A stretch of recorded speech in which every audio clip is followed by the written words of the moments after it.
Have you ever heard of the go-go years or the slow-go years, maybe the no-go years?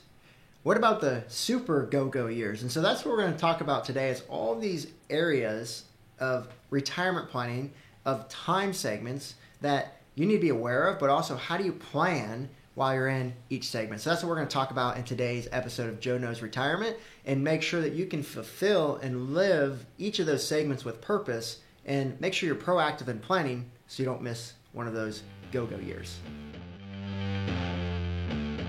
Joe knows taxes. Joe knows the market. Joe knows Social Security. Joe knows income planning. Joe knows pickleball? No. This is Joe Knows Retirement. So let's first start off talking about the go-go years. And so when you've heard this concept, basically what we're talking about is the segments throughout your retirement planning of when you're going to be most active. During the go-go years, maybe we're thinking about spending more money, enjoying that retirement because maybe we're healthier, maybe we've got more excitement from after all those years of working. Now it's time to play a little bit and to enjoy that time off. And so that's what we call the go-go years. During the go-go years, that may not just mean all playing and having fun. It may also mean working in some purposeful way.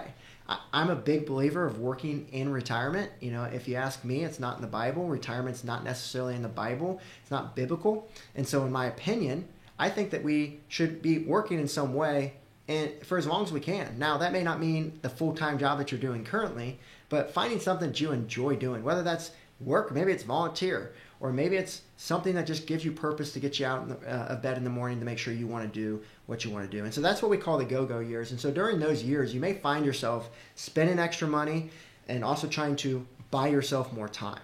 And so what I mean by spending more money is you need to make sure your plan is positioned in a way to really get you extra income, maybe from your investments or from your financial plan, so that you can enjoy those years while you've got the most energy and time and health to do what you want to do. And so maybe that looks like overweighting your portfolio, your investment portfolio, to maybe more protected type vehicles so that you're not worried about a market crash. And so we call this what's called sequence of returns risk. And so if you're going to go heavy in the early parts of your retirement during those go-go years and withdrawals, then you have to worry about that stock market crashing.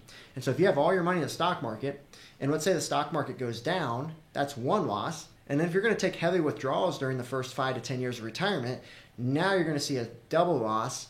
And are you going to have enough time to make that up at that point in your retirement over the rest of that retirement? And so that's what we want to look at. So typically what we're looking at with our clients is, hey, let's make sure that that first 5 to 10 years in those go-go years, let's make sure that income is protected. Now, the amount of years you go is based on your risk tolerance. Maybe you say, hey, I'm comfortable with 3 years, and the market goes down, it'll come back in 3 years. If that's you, that could work, but it's a little more aggressive. Now, if you want to be more conservative, maybe we have 5 years, maybe we have 10 years. And so with a lot of our clients, well, interest rates are higher right now. A lot of our clients are more conservative. Maybe we look to protect more of our income now because we can get a reasonable rate of return to keep up with inflation, but also we have enough money at this point. We don't need more money, right? If you've been a diligent saver, you may not need more money at this point. You may just need a better plan, is something we often say. And so based on that, well, then maybe we can start to plan and protect more of this money so that we don't have to worry about a market downturn changing that go-go year time frame of enjoying it. And remember, your retirement's not forever. We could have a long retirement, but those go-go years are only going to be so long. Remember, health is a big indication during those years. And so if you say, I want to enjoy this money, well, is a market downturn going to lose you years there because now you can't do as much because of that double loss concept, and now you can't spend as much during that market downturn. And so that's why maybe you looked for more protection with your investments and your plan during that time. So those are some of the consideration in those go-go years from a planning standpoint. And you just want to watch that withdrawal rate that you take. You're going to want to monitor that each year. This is something that your financial planner should be doing for you each year to make sure that your plan is still on track to not run out of money. And typically what we see with a lot of people we work with, a lot of people who watch these videos, they're not struggling throughout retirement. They've got enough money. They've done great working all their lives. We call them the Midwestern millionaires. They've got Midwestern values. They've been extremely frugal. They've been diligent savers. They're hardworking, family-oriented, and they've typically got $1 million or more saved up. And so if that's you, you may be able to really go hard during these go-go years of spending money so that you can really enjoy that retirement. And you may not be worried about running out of money, because even if you spend a significant amount during those go-go years, you've got so much that if it continues to grow and it's protected the right way, that you actually probably could spend more during those go-go years. And so most clients we're working with, we tell them, you're great savers, but you're terrible spenders. You got to go out and spend some money, and those go-go years are a great time to do it while you're going to enjoy it the most. And we have some clients that tell me personally, and I take their advice. I mean, I go on 3 to 4 international trips a year, so I consider myself a world traveler. I love to go spend time in other countries, see different cultures, and they always tell me it's so great you're doing that while you're young, because when you get older, you may not have as much energy to do those types of things, or it may not be as exciting to do those things, or you may not have as much time to use those lessons that you learn to really make an impact in the everyday things that you do. And so that's something I've taken in doing this retirement planning for almost 10 years now. That's the advice I've taken from the clients that we work with that have been there, that have the wisdom, and I think you should too. I think you should use that wisdom as well too. And also part of this go-go years is maybe we retire a little earlier so that we can get more of those go-go years in action. Again, you have to have enough saved up, but if you do, hey, would you rather have a bigger barn at the end of time, or would you rather be able to enjoy your retirement? And again, you just have to have a plan in place to make sure that you're not missing anything. And so we encourage a lot of our clients to retire early. Some of them are looking to work till 65 for health insurance, but we could even put together a plan for them to show them that, hey, even if you retire early and you get health insurance on the private market, you could still retire comfortably, even with those added healthcare costs at the beginning of your retirement. So all things to consider, but just make sure you make that decision that you're most comfortable with. And so the next phase is these slow go years. And this is when, you get past those go-go years, you're getting to a point where it's like, all right, I'm tired of traveling, I'm tired of golfing every day. Now it's time to take it a little more easy. Maybe now at this point you've got some grandchildren running around and you like to be more local to them and spend more time with them. And maybe it's not going to require you to spend as much money at that phase of life. You've got all the traveling out of the way. You've got all the exciting adventures out of the way. And so now your expenses are going to go down. So remember, going back to the go-go years, that's why you may want to spend more money in the go-go years if you're expecting for those slow-go years to be a lower cost. And so during those slow-go years, you still want to make sure your money's protected during that time. But remember, you're at an age where you may not have as much time left, and so you do have permission typically to still spend a lot of money at that time if you need to, but typically they just don't have anything that they want to necessarily spend it for from what we see, and that's why we're always trying to be proactive and get them to spend more money during the go-go years. Now, for the no-go years, that's where it can get tricky. That's where you could either spend barely anything at all, or you could spend a lot of money. And no-go typically means, hey, I'm at a point where my health just doesn't allow me to do the things that I've wanted to do throughout my retirement.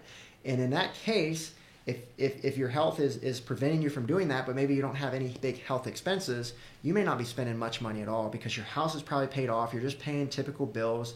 Maybe you're living in a facility of some sort, or maybe you're living with someone else at this point, and you may not have much of a spend at that point. Now, inflation could be a big concern at that point, right? If you have a need of $100,000 a year right now, if inflation just goes at the historical rate of 3%, in 20 years, you're going to need $200,000 a year. So we still have to be cognizant of that. But again, there's not as much fun things right now to spend for. We call it paychecks and playchecks. You have just your paychecks that you have that are mandatory that you have to do. There may not be as many playchecks at this point, and all those traveling and all those things we did in the go-go years may not be as relevant at that point. Although, if you have a long-term care event, then this is when it can start to get more significant, or maybe you have healthcare expenses that just pop up. And that's where, if you need long-term care, that can cost $50,000 to $100,000 a year. And what's going to be the impact to your financial plan of needing that money at that point? And this is what we have to be aware of. And this is why a lot of people are concerned about spending that money in their go-go years, like we talked about, because they're worried about running out of money. They're worried about a healthcare event, a $100,000 cost per year that maybe is prolonged longer than average. And let's say it's 5 to 10 years. Are we going to have the funds to cover that, especially not knowing what healthcare costs could be at that point? It may be $100,000 a day for a nursing home. What's it going to be in 20 years when the baby boomer generation now has a higher demand than what the supply is in the marketplace? And if that's the case, typically cost is going to go up. If you look at the trend over the years, healthcare costs have risen significantly. It also has a need for long-term care because people are living longer, but they're not necessarily living healthier. And so these are all concerns that we have to be aware of and plan for. And that's why we want to plan for during those go-go years or even before those go-go years is long-term care planning, healthcare planning. It's one of the 5 pillars that we plan for with our clients because this is a big concern. If we're going to do the go-go years spending and playing that we want to do, we have to prevent our risks moving forward from causing us to run out of money. And so planning for long-term care in advance can be important.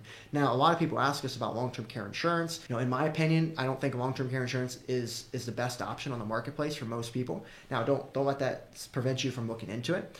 It could be right for the right person. But for our clients, we haven't necessarily offered a policy for the last 3 years or helped them look for any policies during that time. Every time we look, the cost may be just a little too much for what we expect for a rate of return, in our opinion. Now, if you have a long-term care insurance policy that you've gotten maybe 5+ years ago, well, you probably got a really good policy, and that could be a great protector to your plan in those later years. And remember, the average age of needing long-term care is age 83, so we're talking very far out in the future there. But there's a lot of different strategies for long-term care plan. I've done other videos on this as well, but you can look at things such as a Medicaid Asset Protection Trust. This is where you can protect your assets, get some assets out of your estate, so now you can be eligible for Medicaid earlier. And Medicaid is long-term care planning that's provided through the government for those who may not have any assets. So typically, you have to spend out all your assets before you're eligible. Well, if we can get that money out of our estate, and if you set this up the right way, you can still have access to that money, but now you can be eligible for Medicaid while still maintaining your assets. So that's just one of the strategies that you could look into. Now, understand there's a lot of things to be aware of with that. Seek out professional help. We typically want to see someone help you from a financial planning team, but also an estate planning attorney to make sure they're collaborating to see if that's right for you. And you typically want to work with an elder law attorney because they know how to build out those types of trusts because that's the age and demographic that they specialize in. And so that's one type of long-term care planning. But also, again, just making sure your investments are structured in the right way. For those diligent savers, a lot of them like to self-insure for that type of risk, which can be great, but also you have to worry about market risk, right? We talked about that in the go-go years. If the market goes down and you need a long-term care expense, that's a double loss. And are you going to have that money protected, or are you going to have to take out from that market and have that double loss? And so that's one consideration, but also the tax impact of taking out that large of a sum of money in those years. Is that going to push you into higher Medicare tiers, which are going to force your healthcare costs to be more? Is it going to force your Social Security to now be fully taxable? Is it going to cost you into other tax issues or torpedoes that may cause you to pay more in taxes, and then if you could plan the right way now? So maybe you start looking at Roth conversions or strategies like that to make sure that you can have a lower tax burden, but also more control when you go to take out that money in those no-go years later on in life. And so, I got to talk about one more type of segment here. And this is a segment that I'm personally in. As you all know, I'm not in or near retirement at this phase. I'm in the super go-go years. Right, and that's where you have a lot of years. And so when we talk to clients, they always joke with us about this of we're in the go-go years, right? We're 55 to 65. We're getting going on starting our retirement. And again, back to that story our clients tell us is enjoy it now while you can.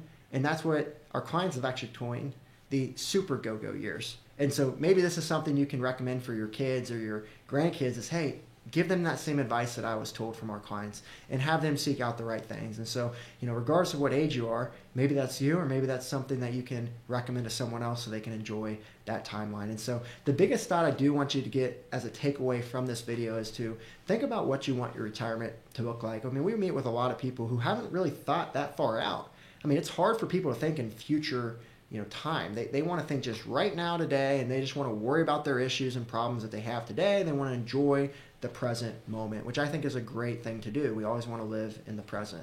But we also need to understand how all this works together. And that's the whole idea of having a financial plan. Mitigate risks, live the retirement that you want, and make sure that you've got all this stuff accounted for so you're not missing anything. And so if you can get ahead of this and you can start to think out what things could look like in the future, maybe that allows you to start doing more of what you want today. I mean, something that our clients have also told me is that, man, if I would have known I would have done this well of saving and this well of planning over all these years, I would have done more earlier. So why don't you look to do that now? Why don't you look to make sure your plan is set so that maybe that allows you to do more now? Maybe that means retiring early. Maybe that means spending more money during that first phase of retirement. Maybe it means going on that trip that you've been putting off all these years because you didn't know you had enough. Maybe that means going on a family trip with all your kids and your grandkids. Maybe this means supporting your grandkids more. Maybe this means providing college education to them. Maybe it means saving in a fund for them so they can start a business when they're 21 or 22 years old, or buying a car when they turn 16. Maybe something that they can do to get more opportunity. Whatever that looks like for you, whatever your goals are with those hard-earned life savings, now it's when it starts to become practical. This is the time where you get to decide what you want to do. And remember, you got to think. You can't just go about your everyday and just say, yeah, I'll think about this later. No, you need to think about it now, because if you don't think about it now, human nature is we're going to procrastinate. And we're going to keep putting things off. And then the go-go years go by. And then we get to the slow-go years and we go, man, I wish we would have taken advantage of the go-go years. And then the no-go years come, and now we've got no opportunities that we can do except to make sure that we've got it used for our plan. And maybe a consideration as well is like, hey, I want to give more money. Well, if that's your goal, then we need to look at each of these segments in that way of how can we build up more money to either give now or give later. So again, we don't always just want to encourage people to make them feel like they have to spend money. Maybe you want to be generous with your money, and spending money that maybe doesn't give you as much joy. Well, if that's the case, maybe during the go-go years, that's when you give a lot of money, right? That's when you're able to see the impact and see all these hard-earned money used for those charities and organizations that you want to get behind.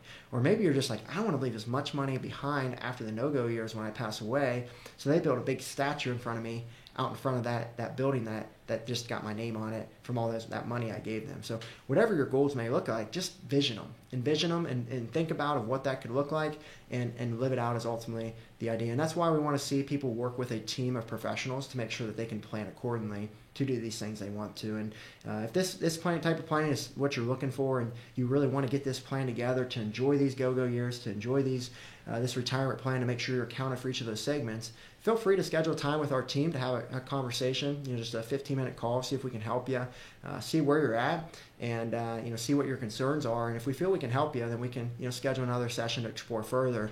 But just want to make sure you take that next step, whether that's us or someone else. Just make sure you're working with a team that can plot all this out, but also think with you. Make sure that you've got that plan that you've been wanting all these years. So with that being said, we're going to go ahead and wrap up today's episode of Joe Knows Retirement. Make sure you subscribe to this episode if you like these videos, and we'll keep them coming. We love doing content. We produce content for YouTube, Kiplinger. We have a podcast that you may be listening to this on as well. We're on TV. Whatever we can do to get the content and education out there is ultimately our goal. So feel free to share with other people, and we'll keep that coming so that you can live that retirement that we've been talking about. Enjoy your day.